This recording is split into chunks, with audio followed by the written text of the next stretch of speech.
Omega. Dan yang dari awal sampai akhir. That is the gambaran Allah itu ada di dalam kita. Makanya kita tidak akan pernah mati. Your body mati. Yes.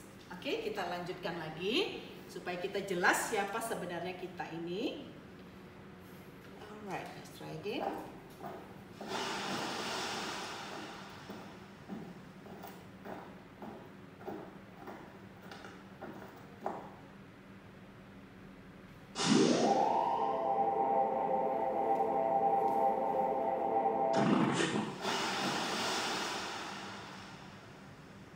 Begini kerja DNA dosa.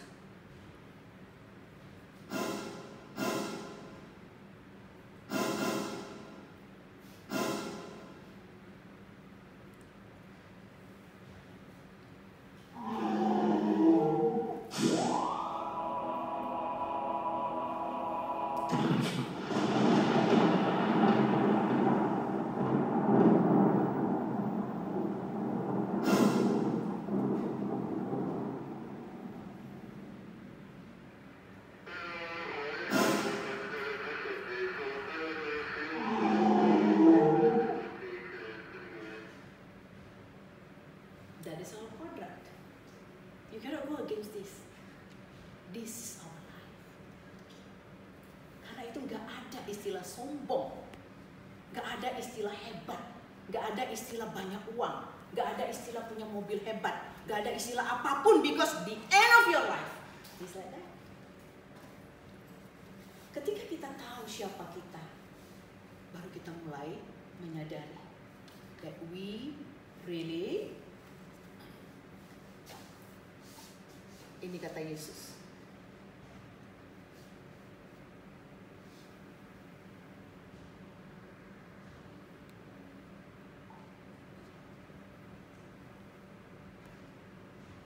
that's what Jesus said. Ngeri nggak? Akhirnya kita mulai, untuk apa aku jadi notaris? Untuk apa aku sekolahkan anakku? Untuk apa? Untuk apa aku punya rumah besar? Untuk apa aku punya posisi? Untuk apa semua itu? The end of our life, kita hanya dapat api neraka. Itulah hidup kita. Dan umur 12 tahun, saya sudah takut mati. Saya dilahirkan di Aceh, dan saya ikut yang namanya 5 sembahyang 5 waktu, dan itu wajib. Tapi karena keadaan latar belakang kita itu sebenarnya cukup VIP. Waktu kecil saya udah naik helikopter ke pasar di Aceh. Karena papa saya seorang yang cukup terkenal dan uangnya banyak sekali. Dia dulu menguasai berapa ribu hektar kelapa sawit untuk perusahaan asing. Saya itu nggak punya satu kesempatan peluang pun yang mengatakan, kau susah, kenapa kau sedih setiap hari? Kau susah, tidak. Kau punya ini, punya itu, papimu punya cukup, kau kenapa bersedih setiap hari? Nggak ada yang tahu kalau umur 12 tahun saya takut sekali untuk mati. Makanya saya selalu berbuat baik. Karena ajaran yang saya terima dulu, kalau kita berbuat baik, insya Allah.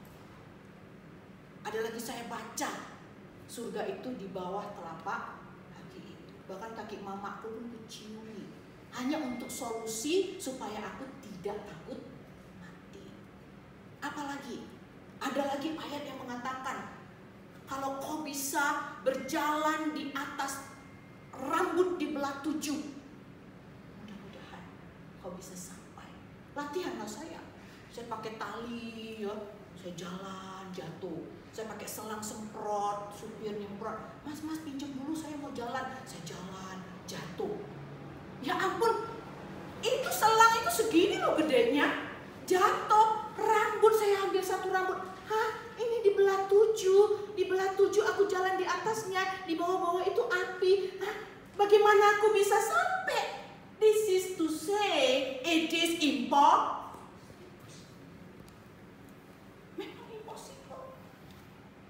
Dengan kekuatan kita masuk ke surga, impossible. Tapi inilah kodrat kita. Di dalam kita ada 2 DNA. DNA Batak karena aku guru Batak, dan DNA dosa karena aku dilahirkan berdosa. Sejak dikandung ibuku, aku sudah berdosa. Kalau kita berbicara tentang DNA, kerjanya otomatis. Coba pasang musik di situ, langsung tangan saya begini-begini. Entek gulung, entek.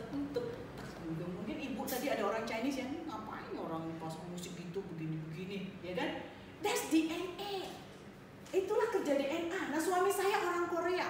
Kalau kita suruh pilih saksang dan pilih kimchi, yang mana dipilih dia? Kimchi lah. Orang dia seorang Korea, DNA Koreanya bergerak. I love kimchi. Coba saya disuruh pilih kimchi atau saksang, kira-kira apa yang saya pilih? Saksang, karena aku orang Batak. That is the power of DNA. Sekarang secara rohani, DNA aku DNA otomatis aku gampang membenci orang.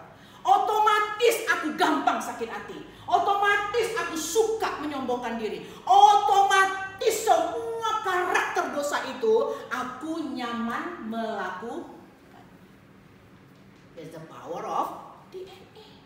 Jadi kalau ada pendeta yang selingkuh, normal, karena dia punya DNA dosa. Kalau ada sintua punya 5 istri, normal. Jangan dikelabui dengan kata sin. All men the same. Oke, sintua itu penetua ya. It's the same. Kalau ada orang yang tiba-tiba di selama ini baik, wah, setelah itu kita lihat mengerikan hidupnya. That is normal. Kalau ada orang yang sakit hati dengan perkataan kita, dia sampai sekarang nggak mau ngomong, jangan khawatir. That is normal. Contoh, di rumah bapak bersih banget ya pak ya. Surprising, padahal ibu nggak ada ya pak ya. Karena udah biasa bersih ya. Kalau contohnya di depan rumah bapak itu lewat tuh orang gila pak, udah setahun dia nggak mandi, rambutnya tuh udah kayak hijau. Karena bapak udah biasa ya dengan bersih suasana ya. Datang yang kerja di rumah, kotore. Coba tuh mampunya, coba rambutnya itu begitu, ya ampun siapa itu, bener-bener menyebelkan, ya ampun. Sekarang pertanyaan saya, siapa yang normal di situ? Karena dia gila, normal dia tidak. Yang sengit siapa? Jadi kalau sekarang ini kita punya teman ya, jingar kali, jingar itu artinya apa? Gitu ya, orang Bataknya gitu ya. It's normal. Ada orang di sini, ibu berdoa, jangan saya yang lain aja, aku nggak kudus. Jangan terus sakit hati. Kok gitu dia ya, padahal nyonya sintua loh. Nah ini saya mengajak kalian ini semua yang ahli hukum, memahami arti hidup. Kalau ada yang lucu-lucu di luar sana, jangan mau ikut jadi tidak normal. Positif, memang gitu kok, apa-apa itu. Apa yang aku harus sakit hati? Begitulah kerja DNA. Dan DNA dosa ini ujung-ujungnya apa? Tadi kan sudah saksikan. Ini semua saya ambil sebagai ilustrasi yang saya derive semuanya dari dalam Alkitab. Berdasarkan takutnya aku mati. Aku mau temukan apa jawaban untuk aku tidak takut mati. Dan saya memang dapat jawabannya. Nah, saya akan bagi jawabannya kepada kita semua. Let's see what I can share. Oke. Ini hari kita punya tema berbagi kasih. Let's open dari 1 Korintus 13 ayat 4 sampai 8. You have all your Bible with you?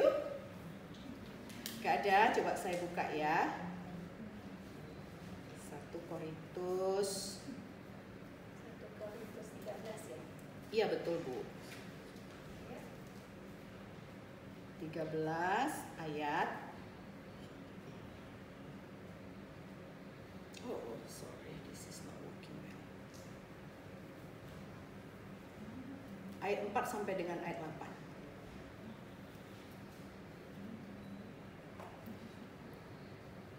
Oke, kita sabar ya, belajar dulu kita ya.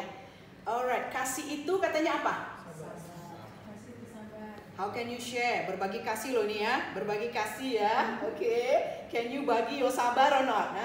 Oke, this belongs to God. We cannot do it, alright? Tapi inilah gambarannya. Kasih itu sabar, terus kita lanjut. Kasih itu murah hati, ia tidak cemburu. Ia tidak memegahkan diri dan tidak sombong. Ia tidak melakukan yang tidak sopan dan tidak mencari keuntungan diri sendiri. Ia tidak pemarah dan tidak menyimpan kesalahan orang lain. Ia tidak bersukacita karena ketidakadilan, tetapi karena kebenaran. Ia menutupi segala sesuatu, percaya segala sesuatu, mengharapkan segala sesuatu, sabar menanggung segala sesuatu. Kasih tidak berkesudahan, nubuat akan berakhir, bahasa roh akan berhenti, pengetahuan akan lenyap, sebab pengetahuan kita tidak lengkap dan membuat kita tidak sempurna. Alright, udah kita tahu ya, itu yang mau kita bagi loh, sesuai dengan tema loh. Berbagi kasih. Oke, saya ulangi lagi ya. Berbagi sabar, berbagi murah hati, ya. Berbagi kerendahan hati, dan all these things. Semua punya limitasi loh. Kalau kita punya customer, pertanyaannya banyak kali.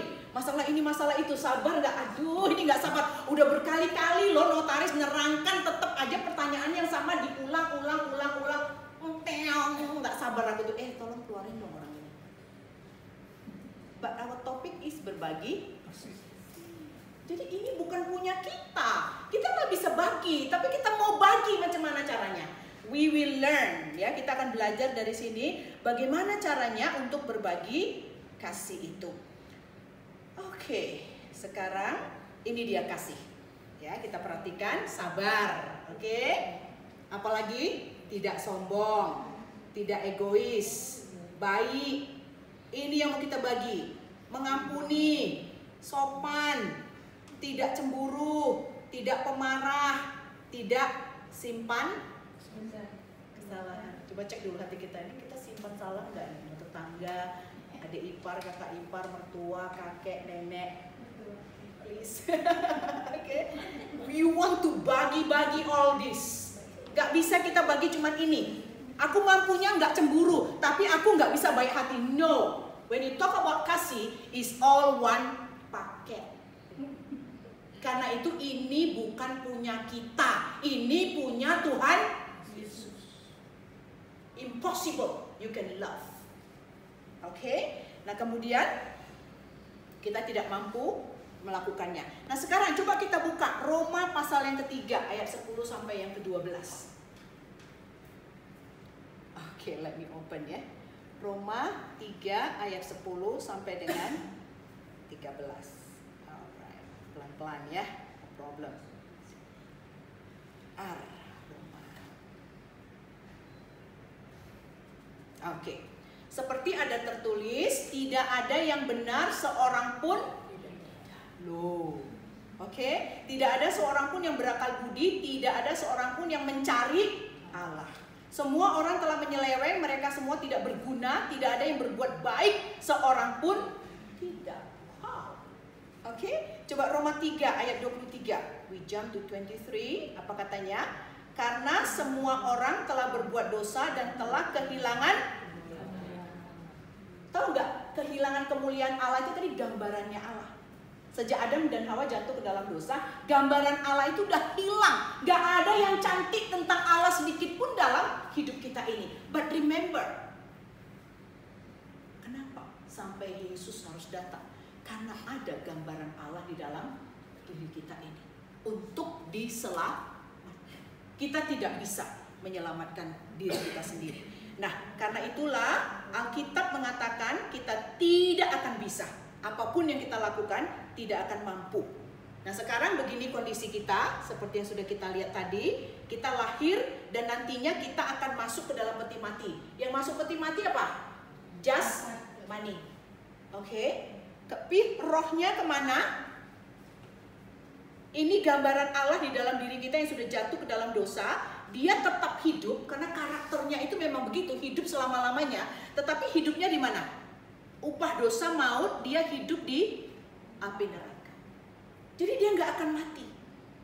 Hidup terus. Badannya masuk ke dalam peti mati. Nah, inilah yang disebut dengan berita buruk penyebab saksi. Oke. Nah, kemudian let's see what is the good news. Ini good newsnya. Karena itu mari kita excited mempersiapkan hari Natal. Jesus datang. Siapa ini Yesus? 100% God.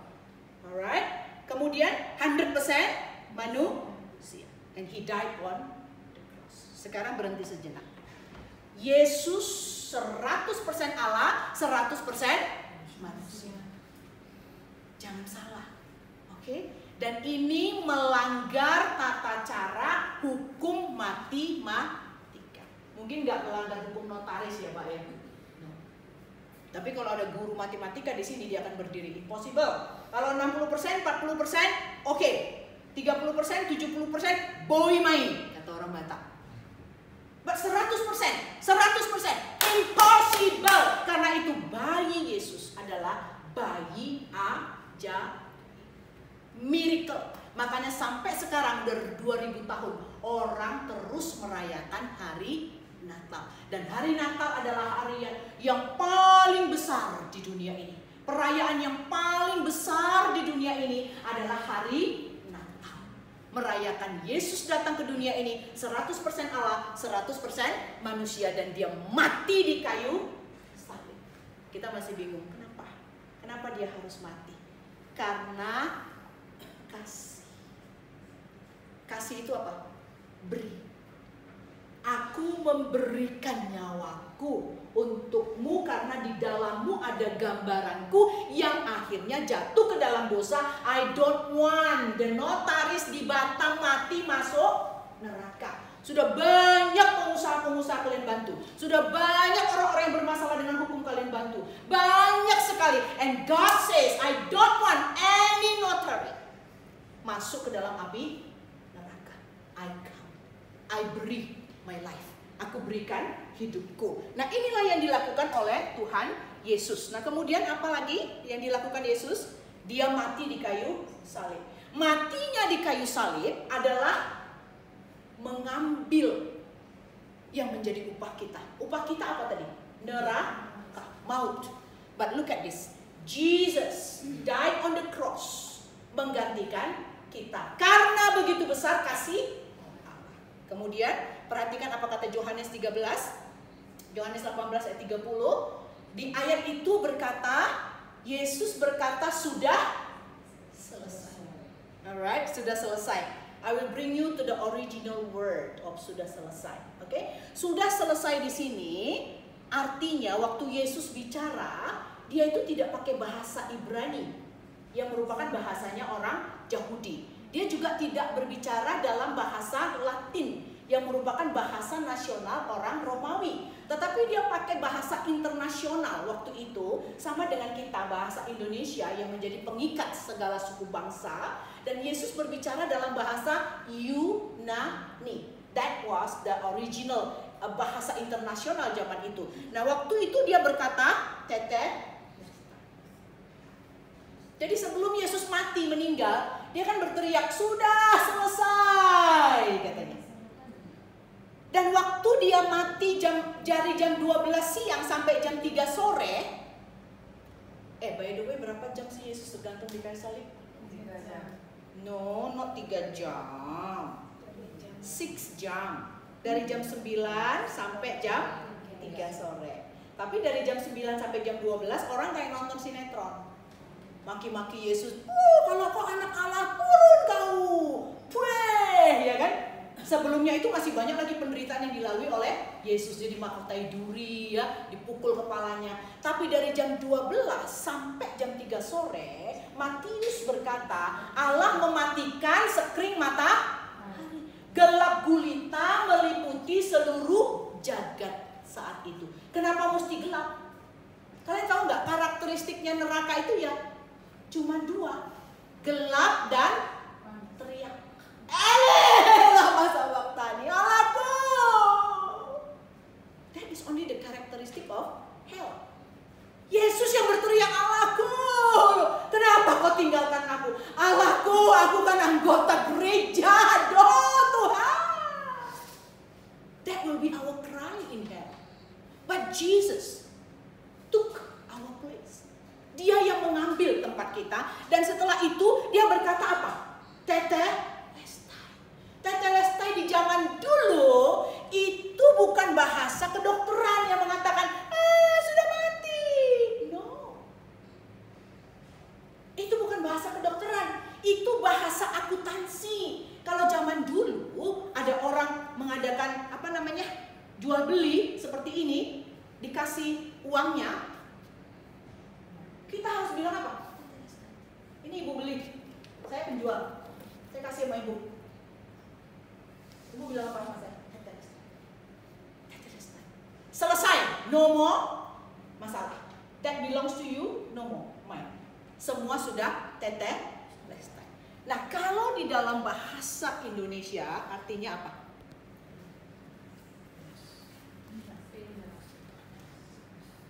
All your sin, aku yang bisa melunasi, kata Yesus. Karena begitu besar kasih Allah akan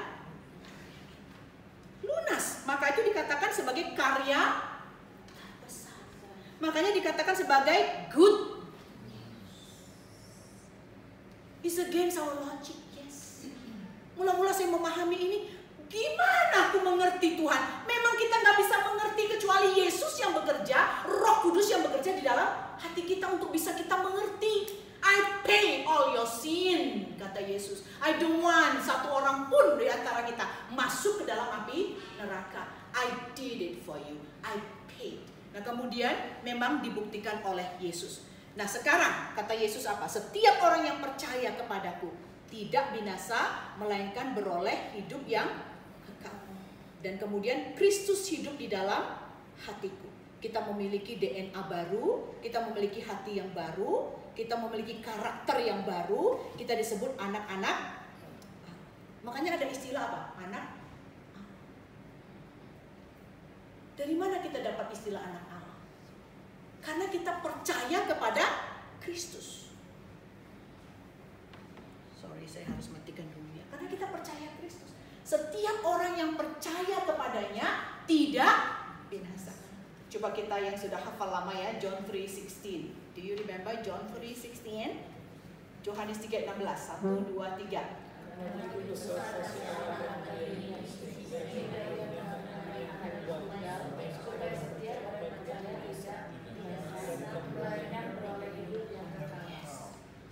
Supaya setiap orang yang percaya kepadaku, kata Yesus, tidak binasa.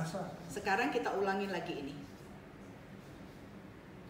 Setiap orang yang percaya kepada pengorbanan Yesus di kayu salib, dia akan mengalami perubahan hidup. Dia tidak akan binasa. Dia memiliki hati yang baru. Dia punya DNA yang baru. Dia memiliki Kristus di dalam hatinya.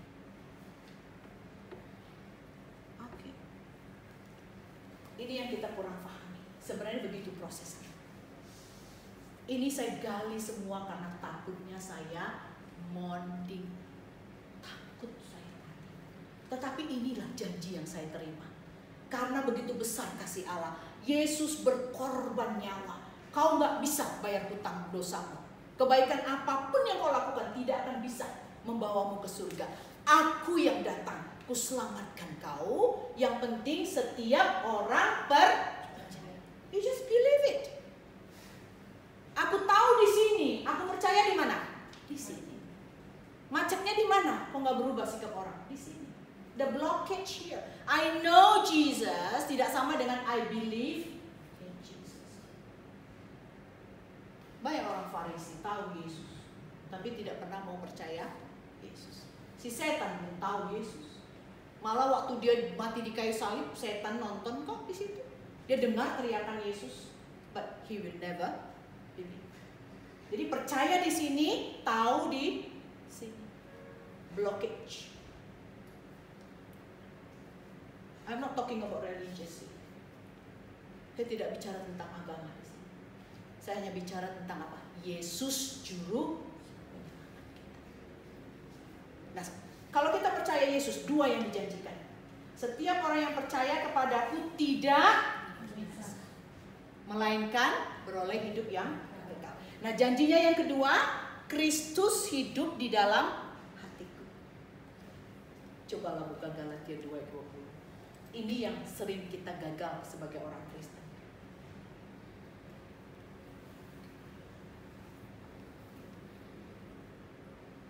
Ini janji yang Tuhan berikan kepada kita. Oke. Namun aku hidup, tapi bukan lagi aku sendiri yang hidup, melainkan Kristus yang hidup. Christ lives in you. Makanya kita bisa berubah. You still have to DNA Batak, tapi DNA rohaniku, aku percaya Yesus yang membayar semua kekotoran hatiku. Disitulah kita dikatakan, kau harus dilahirkan. Your spirit must be born again. Seperti halnya kita. Waktu ibu melahirkan Daniel, Bu, ada nggak dibantu Daniel? Secara rohani kita mau lahir, kita tidak perlu bantu Yesus. Yesus melakukannya 100% di kayu dan dibuktikannya. 3 hari kemudian dia bangkit dari kubur, 40 hari kemudian dia naik ke surga. No more sin. Yang namanya perkara dosa itu yang menyelesaikan siapa? Your part, my part, hanya apa? Be. Sangat simple. Setiap orang yang percaya, hebat nih, nggak komplikasi loh. Bukan dikatakan setiap orang yang belajar teologi ya, no, never written like that. Setiap orang yang puasa, no. Setiap orang yang baca Alkitab sampai kepalanya gundul, no. Setiap orang yang memberikan persembahan hebat ke gereja, no. Syaratnya cuma satu, setiap orang yang percaya. Orang buta pun bisa percaya, bayi pun bisa percaya. Waktu bayi menangis, datang si mama, dikasih dodot, udah punya susu ya, dikasih dodot, mulutnya hanya terbuka aja. Percaya aja dia, mamanya akan kasih susu yang paling hebat. Gak pernah bayi nanya, racun gak itu mami? No. Orang buta pun bisa percaya. Orang gak sekolah pun bisa percaya. Sarjana pun bisa percaya. Such a simple way. If you will. Yang kedua apa? Christ lives. Kebanyakan orang yang kita hamba Tuhan tuh selalu dijulukin tuh selalu. Kenapa? Ini penginjil-penginjil, pendeta-pendeta ini taunya surga aja. Sakitnya tuh di sini di dalam hatiku. Borui untuk pendidikan anak, renovasi rumah, ya kan? Dia nggak tahu apa-apa. Sakitnya tuh loh, katanya. Dia lupa janji yang kedua. Christ lives in me. Source, sumber kita menjadi orang yang excellent sebagai notaris ada di dalam. Kita tahu law, tapi Yesus lebih tahu semua law. And He is here. You will never be alone if you believe in Jesus. Jadi bapak nggak sendiri ya Pak. Memang nggak ada ibu di sini ya. You will never be alone Pak. Bapak naik ke atas kalau bapak percaya Yesus, Jesus go with you. Bapak mau pergi ke pasar, Jesus is here. 24 hours in your life. Dia tidak akan pernah meninggalkan diri. Dan kalau mati, saya bisa gambarkan ya. Waktu mati, kalau kita percaya Yesus ya. Percaya Yesus bukan berarti sinless perfection. Do you know what is sinless perfection?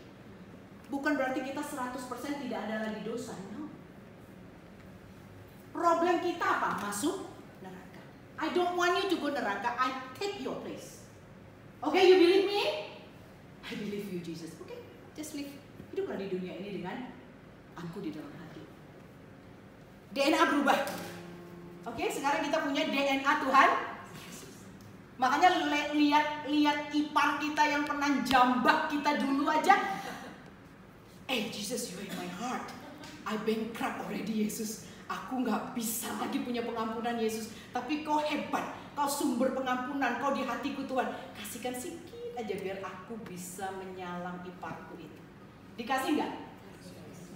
This is how God works in your heart.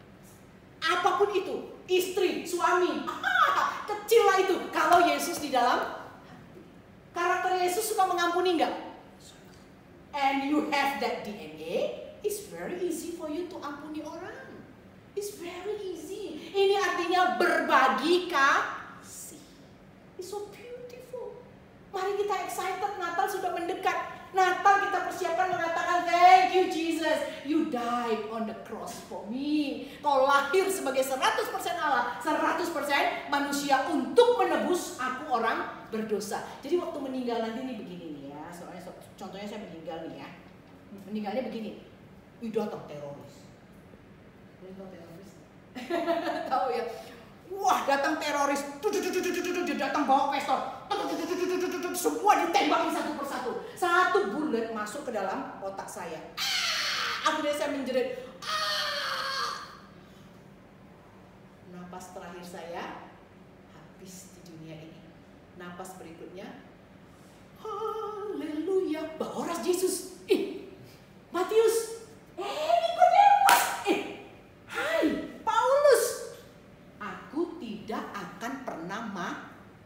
That is the promise of Jesus. Itu janji Tuhan. Makanya aku suka yang namanya Tuhan. That is the promise of God. Makanya nggak perlu lagi kita takut mati, no. Oke? Nah, napas kita terakhir di dunia ini, napas berikutnya di mana? Tapi saya waktu tergeletak, kalian udah kalang kabut. Aduh, Ibu Roska mati. Aduh, my God, Ibu Roska. Sementara aku udah di mana? Hidup selama lamanya. Lihat Yesus muka dengan muka. Kalian yang nangis toh, tunggu giliran ya. Seperti itu. Jadi Yesus datang ke dunia ini menyelesaikan perkara hidup kita. Uang kita nggak bisa sembuhkan kita. Keberadaan kita tidak bisa sembuhkan kita dari akar dosa kita ini. Nothing that we can do with our sin. Kita berdosa, condemned to death. That's it. Itu hukumnya Tuhan. Kau orang berdosa dan upah dosamu adalah maut. Nggak ada yang bisa melanggar hukum ini. But God say, I love you. I died for you. Kalau kau percaya kepada pengorbananku, kata Yesus, kau tidak akan pernah binasa. Tubuhmu, gambaranku akan copot darimu. Tapi sifat gambaran Allah kekal. Tidak akan pernah dia mati. Dia akan hidup selama-lamanya bersama dengan Tuhan Yesus. That is the faith of Christianity. Inilah iman yang percaya kepada Tuhan Yesus. Dan kalian sudah tahu apa artinya anak-anak Tuhan. Bukan berarti setiap orang lahir agama Kristen anak Tuhan. No. It needs process. Prosesnya apa? Believe what Jesus did on the cross. Banyak orang yang gak percaya perbuatan Yesus di kayu salib. Padahal gambaran analogi yang diberikan Tuhan hanya satu. Setiap orang tidak dilahirkan kembali, tidak bisa melihat kerajaan Allah. Tuhan pakai analogi apa? Dilahirkan. Mama ngerti nggak arti dilahirkan? Ngerti nggak sih? Sakit nggak? Dikasih uang 1 miliar mau nggak waktu proses mau melahirkan? Campak karena uang kau itu sakit. Sakit sana, sakit sini, sakit sana, sakit sini. Ma, 1M ma, udah kusiapkan untuk beli mobilmu. Buang itu, nggak suka, aku pilih kebodan. Sakit apa? Sampai suaminya dibilang apa? Monyet, sakit. Setelah itu apa? Hilang nggak sakitnya? Mulai dia bertumbuh, mulai bernapas dia, mulai bernapas. Tinggal apa? Jejelin apa? Susu, makanan. Akhirnya apa dia apa? Bertumbuh. Waktu dia bertumbuh dia mirip siapa? Mirip Pak Jokowi atau mirip mama bapaknya? Mama bapaknya. Nggak akan bisa mirip Jokowi. Same, spiritually. Jesus said you must be born again. Bagaimana lahirnya? I believe in you, Jesus. You died on the cross for all my sin. I believe. Tetapi waktu anak lahir, secara rohani kita lahir bagaimana? Haleluya, haleluya. Semangat dia. Nggak mau terlambat dia ke gereja. Ayo cepetan dong Pak, kita ke gereja. Sebentar. Enggak lah, cepet yuk. The Spirit is there. Nggak mau terlambat ke gereja. Mengampuni dia. Udahlah Pak, kita ampunin aja lah. Udahlah. Dia suka begitu. Mulai baca Alkitab, suka berdoa, pokoknya ceria sekali karena dia sudah dilahirkan. Jadi analoginya simple kan? Simple. Pakai dilahirkan. Dan Alkitab segini loh tebalnya. Cuman Yohanes 13 yang menceritakan tentang dilahirkan kembali. Allah tahu otak manusia sangat komplit. I just give one symbol, one sign about Nicodemus. Nikodemus yang dipakai Tuhan, orang yang paling kaya, yang ternama, yang hebat hukumnya, yang hebat Alkitabnya. Tak ada orang seperti Nikodemus. Yet Jesus said, you cannot go to heaven. You must be born again. Nah, setelah kita dilahirkan kembali, barulah kita bisa apa? Berbagi kasih. Itulah artinya berbagi kasih. Kasih does not belong to us. It belongs to Jesus. Tapi kalau kita sudah anaknya Yesus, kita punya hak nggak untuk kasih itu? Yes. The character of Jesus akan terpancar dalam hidup kita. Oke, ini ada foto-foto anak bapak ya? Iya. Rata-rata mirip nggak sama bapaknya? Iya. Ya begitulah. Kalau kita sudah dilahirkan. Jadi kalau kita sudah dilahirkan secara rohani, mirip Tuhan Yesus nggak kita sikapnya? Makin rendah hati seperti apa? Padi makin duduk, ya. Nah begitulah. Ketika kita rendah hati, itulah artinya kita berbagi. God bless you all. Mari kita berdoa.